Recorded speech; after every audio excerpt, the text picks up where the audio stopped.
Battlefield 6 is a back-to-basics shooter phenomenon, garnering plenty of critical and fan acclaim.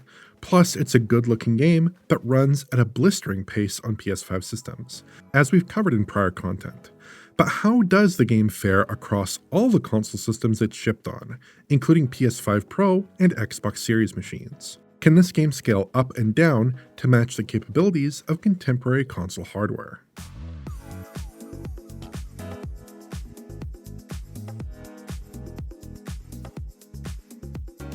I'm going to break this analysis down by mode, starting with the balanced mode. As a recap, the PS5 version of Battlefield 6 looks best in its balanced mode, which aims for good visual settings and a 60 FPS update.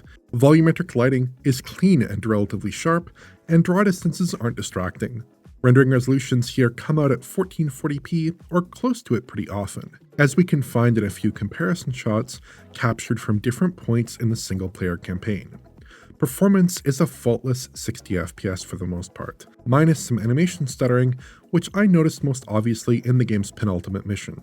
I'm just looking at the single-player campaign content for this part of the analysis, though we'll touch on the multiplayer elements of these platform comparisons at the end of this video. PS5 Pro gets some interesting boosts over the base machine. First off, the game appears to use the PC version's SSGI technique, in place of the GTAO that otherwise seems to be used. Some quick comparisons show that the PC's GTAO is a close match for PS5 here, with SSGI a closer fit for the Pro. SSGI produces some rather stark visual differences, like in the area around these sandbags, which are markedly over-occluded on PS5, leaving dark halos around the barriers and in the corner of this wall. Also note the dark, smeary shade this foliage creates on PS5, which SSGI avoids in favor of subtler occlusion. Other visual tweakables look similar between the two consoles, so shadows and volumetric lighting appear similarly refined. There may be some smaller settings enhancements in the mix, of course, just nothing that appears too obvious from an examination of the final frame. The other major visual difference comes down to image quality. Expect a sharper, more 4K-like resolve on PS5 Pro, which contrasts against the base console's more 1440p-like visage. But it's not a straightforward upgrade, because the base console appears to use FSR and PS5 Pro uses PSSR. Pro has greater clarity, but it comes at the cost of soft visual noise and a somewhat poor resolve on foliage detail. I think the Pro does produce a better looking image, though the extent of that advantage depends on shot composition. Broad foliage-rich views suffer comparatively sometimes on Sony's enhanced console, while opaque geometry fares better. But Pro produces a much sharper image with greater detail, which makes up for any deficits. Internal resolutions are very similar between PS5 and PS5 Pro in balanced mode, to the point where my pixel counts came up as exact matches in my 3 test shots. Pixel counting isn't totally precise, and I'm sure there's some variance here, but they do seem very similar. PS5 Pro is basically a locked 60 FPS in balanced mode, minus some one-off drop frames in heavier sequences and a bit of animation stutter in certain areas. It's a little less stable than its PS5 counterpart, but it's in pretty good shape. Series X is close to PS5, broadly speaking. Expect similar tweakables along with matching image quality in our sample shots. Internal resolutions again closely lock, with little differentiation between Sony's console and Microsoft's. This has basically been the story of this generation so far, as the two consoles usually march in lockstep with one another, despite a spec difference that on paper significantly favors the Series X. Series X performance also matches PS5. Animation stutters pop up in the same places, and you might spot a rare dropped frame over extended play sessions, but typically you should expect a very stable experience. There is a difference, however, in the appearance of generated terrain between PS5 and Series X. This is apparent sometimes when you compare games across platforms, and here there's a divide between the terrain generation on Xbox Series consoles and the two PlayStation consoles. I suspect different seed math may be producing a slightly different assemblage of details and clutter. Finally, there's the Series S. Technically, this is a single-mode console, but the sole available mode here has a 60 FPS output and VSync, like the other console's balanced modes. Here we can expect a lot of cutbacks relative to Series X. Just about every common tweakable takes a cut, in an attempt to unburden the system's rather anemic GPU. Shadow map resolution takes a sharp dive. Series S has chunkier shadows that lack detail and coherence up against their Series X counterparts. Shadow pop-in can be more noticeable at times for local lights, like in this interior shot. Shadows from the player flashlight are missing entirely on Series S, which is noticeable in some darker environments. Plus, the sun shadows are lower grade on Series S, with less pleasant filtering that doesn't produce very good bokeh shapes. Judging from the PC version, Series S looks close to the low option here, while Series X is a closer match for medium or high. Reflections are also cut back. Screen space reflections get the axe completely it seems on the S, with crude cube map detail left in their place. I think the cube map alignment is acceptable with the SSR layered in, but Series S makes those cube map flaws obvious. On the flip side though, that does mean that annoying SSR artifacts aren't going to show up on Series S. Other lighting details are also impacted. GI has been simplified, at least in some scenes. In this forested area, for instance, the rich bounce light is absent on Series S, and these scenes are lit more by blue skylight instead. Volumetric lighting also appears lower resolution, with some obvious artifacts here. Finally, asset quality is cut back on Series S. Expect blurrier texture art on the junior console, a likely byproduct of its diminished RAM allotment. This goes further than the asset cutbacks we find when we don't install the HD content packs on other consoles, which have a minor visual impact most of the time. For instance, the divots in the stamped metal are still present on Series X without the HD content packs installed, if a little blurry, but are totally absent on Series S. The wheel of this vehicle also has a very angular and decimated look compared to its Series X counterparts. Terrain quality also takes a bit of a hit on the junior console, and LODs are pulled in a bit. Plus, image quality suffers. Series S is substantially softer and has greater issues with disocclusion. Output is at 1080p seemingly, according to EA, though internally it runs somewhat lower. It's generally fine enough for a Series S game, I think. Performance is a bit worse than the other consoles. Animation stutters return at times, and singleton dropped frames are more common.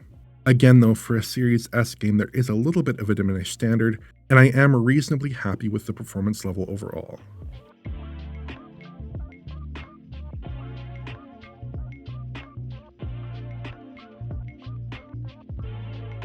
Aside from Series S, the other current-gen console systems also pack a higher framerate performance mode. The PS5 performance mode is generally representative of the downgrades in this mode. Expect worse LODs, which are noticeable in this shot at the beginning of the penultimate mission. Lower res volumetrics are on the table, similar to the Series S version we discussed earlier. SSR is retained, but is obviously lower res, with a chunkier look. Shadows are lower res and lack the pleasant, soft filtered appearance of the balanced mode. Resolutions also take a bit of a hit here. Output res appears slightly lower, and internal resolutions have a small deficit as well. It's not a huge difference though, and I suspect most players won't notice. Settings-wise, PS5 Pro is a similar story.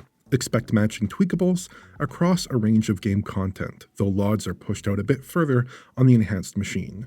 The balanced mode's SSGI is downgraded to GTAO here, giving the performance mode a smeary and over-occluded look at times.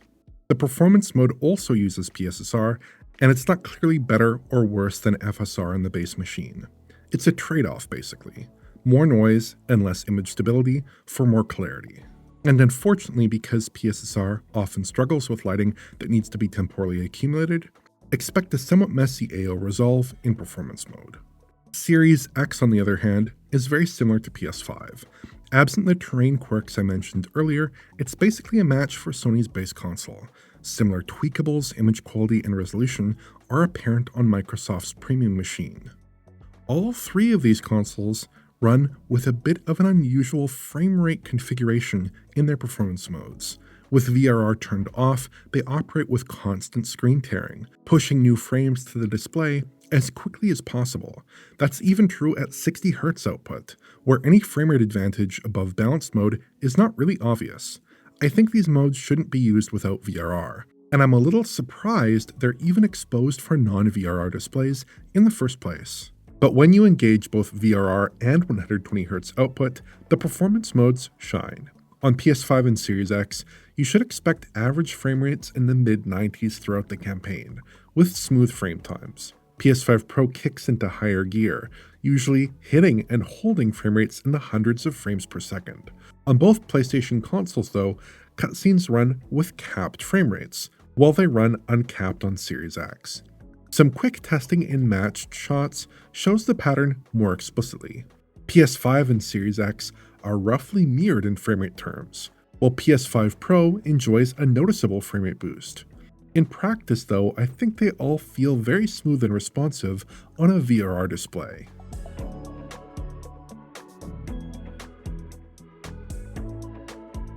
So far, I've avoided talking about Battlefield 6's multiplayer, and that's for good reason. The realities of producing a detailed platform comparison don't jibe well with a heavily variable multiplayer-oriented game, especially one with so many modes and options.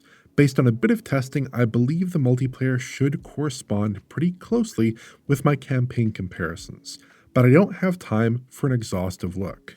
But I can provide some general performance impressions. In their V-synced 60Hz modes, aka the balance modes on the premium machines and the sole visual mode on Series S, you can expect a locked 60 FPS the vast majority of the time in multiplayer gameplay. Demanding 64-player games seem to run just fine in the consoles, with no frame time blips to speak of. Plus, networking quality seems pretty good, with no rubber banding or other classic Battlefield connectivity issues from games past. Players can expect a very smooth gameplay experience here. On PS5, PS5 Pro, and Series X, the performance modes all deliver great 120Hz VRR gameplay. PS5 seems to average around 80 FPS in 64-player play on Manhattan Bridge, while Series X gets boosted a little higher, and PS5 Pro lands somewhere beyond both, averaging closer to 100 FPS. As a final note on Battlefield 6's performance, I encountered a few bugs in the game's single player while I was doing comparisons on the game's modes across the console platforms, in addition to the issues I reported in my first video. First-person models would sometimes display incorrectly, like with the missing gun model in this shot. The flowing cloth in this scene was missing on PS5 Pro for some reason, and I spotted some occasional lighting quirks that seemed unintended. These issues aren't the end of the world, but I think this game is coming in a little bit hot and the campaign isn't in perfect shape. Overall, Battlefield 6 performs well across the current-gen console systems. It's a visually conservative game in some ways, but performance is basically flawless for a big-budget title, and it has attractive visuals. The settings on Series S are cut back perhaps a bit further than I thought likely, but it hits reasonable image quality and performance metrics, so it's hard to fault the approach. I don't have any major issues with the game's configuration on consoles either, though I don't think the performance mode should be accessible without VRR and 120Hz output. The latest Battlefield entry is positioned favorably against low-end and mid-range hardware, and that includes the current-gen home consoles. There are few faults in the console versions of Battlefield 6. If you enjoyed this video, please like, subscribe, and press the bell for YouTube notifications. Check out the Patreon at patreon.com/digitalfoundry for exclusive and early access content, and to get in touch, use social media.